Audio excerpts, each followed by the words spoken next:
Hi, in this video we're going to talk about the collision detection in the physical simulation. Let's first open our example file, the sample 36, the partial and brake dynamics.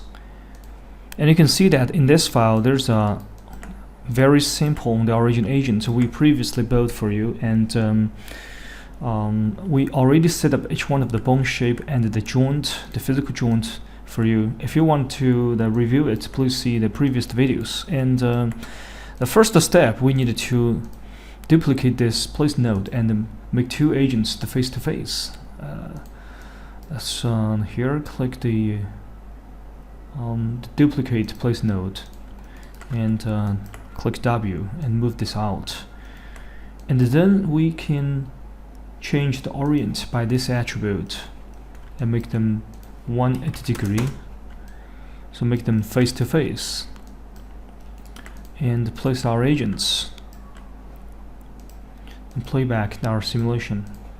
If you have a two placement node, if you select one of them and hit this, it will ask the placement node from selection or place all. If you click the place selection, owning the you selected the placement will place agents. So here we needed to select the place all.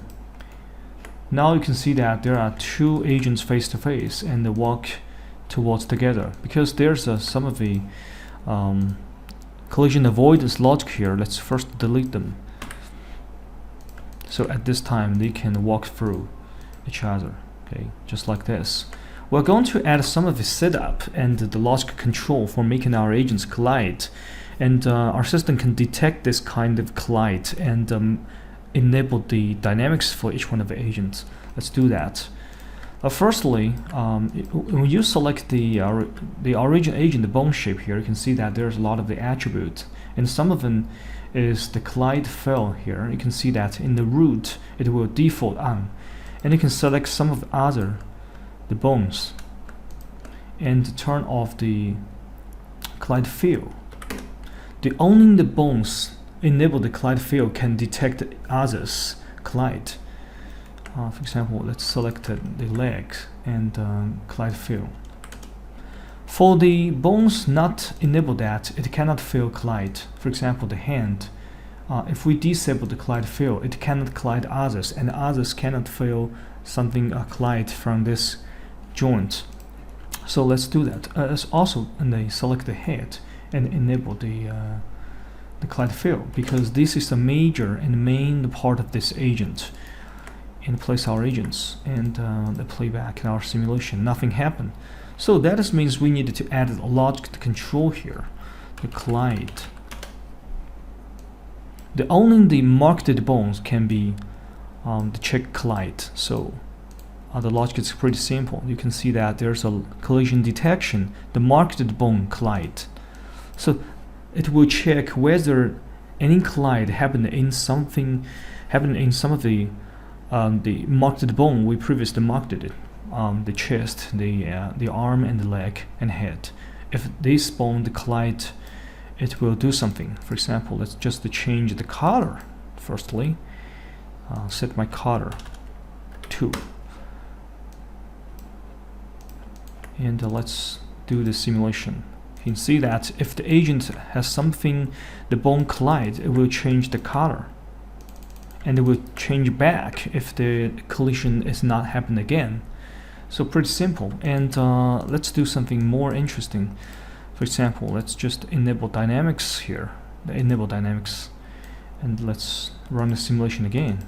You can see that the agent, the collide and the collapse, and there's a default ground can hold the two of this agent. So this is the logic sentence we introduced to you, the marked bone collide. There are something else. Let's do that for you and one by one. The second logic language is the marked bone which name collide. That means we only check the bone which name is something, check that collide. For example, let's just place our agent and select the head. The head, you can see that the dummy is the naming convention here. I was just select the head _n, Control C, and select this decision node and change this content to this guy, Control V. So it will only check the head collide. Let's do the simulation. Let's just raise this up a little bit. Let's run the simulation. You can see that if the head of this left agent collide the right agent leg, the left agent will do something, do this decision, and the right agent will do nothing. So let's do that. Oh, oops.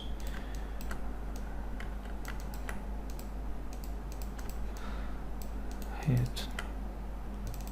You can see that the left side agent will collide collide on the head, and it will only check the head collision.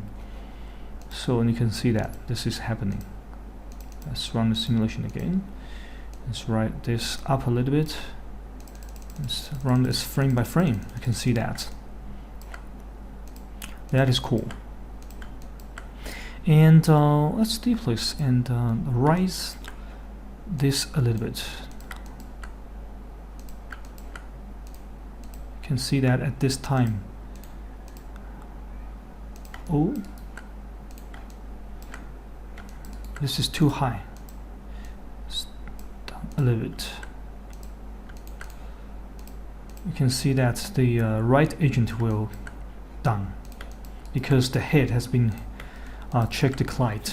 And let's just change this content to something else.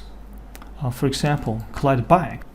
The collide by means the any one of the marked bone collided by something else agent's name is, for example, head. For example, here let's just select this decision node and to change the collision detection to the collide by. And let's just copy and paste the name. Control C. Please do not cover this the naming convention string here. Just contain this suffix hit _m. So that means any one of the marked bone collided by the bone which name is head, it will enable dynamics. It will enable dynamics here. And let's place our agents and the playback, our simulation. You can see that the agent, the leg is marked bone, and it will collide. It collided by the head, and it will enable dynamics just like this. Let's see that again. They collided by the head. So this is basically the collision detection language sentence. And of course, you can try the others. The language here, for example, when the collide object color ID is a color range, and also when collide employing the action or action group, something you can control the detail in the collision detection. Okay, this is introduction for the collision detection of physical simulation. Thank you for watching. See you next time.